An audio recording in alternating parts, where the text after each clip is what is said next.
So, for today's video, maglalaro po kami. Wala siyang problema dito. Hi guys, maglalaro po kami sa labas ng bahay namin. So, ito po ang kasama ko. Si Carl po.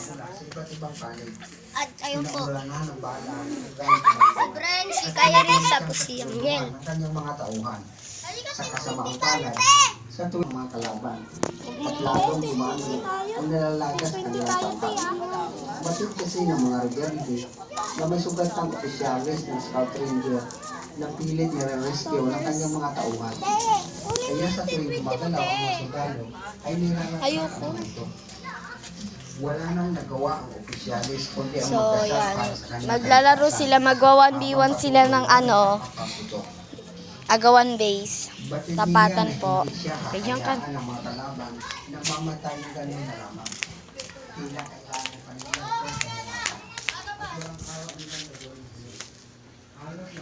Naghahanda na po si Bricks, Nanyos, Carl.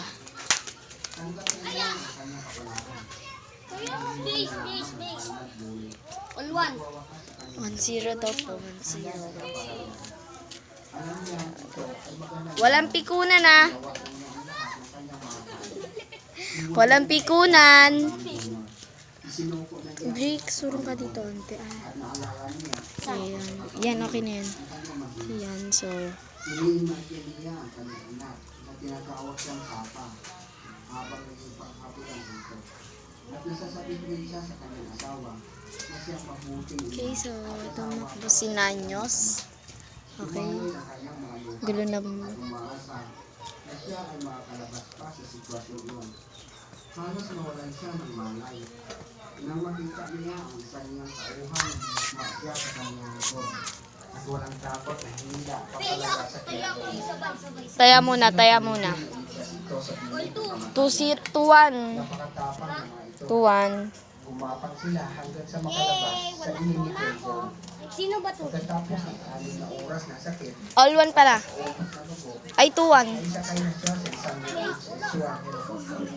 At lumipat na sila pa. Sa kanyang kahanan, nandun din ang Doon tayo sa kabila sa mga bata. patay na at ganoon din ang mga sugatan.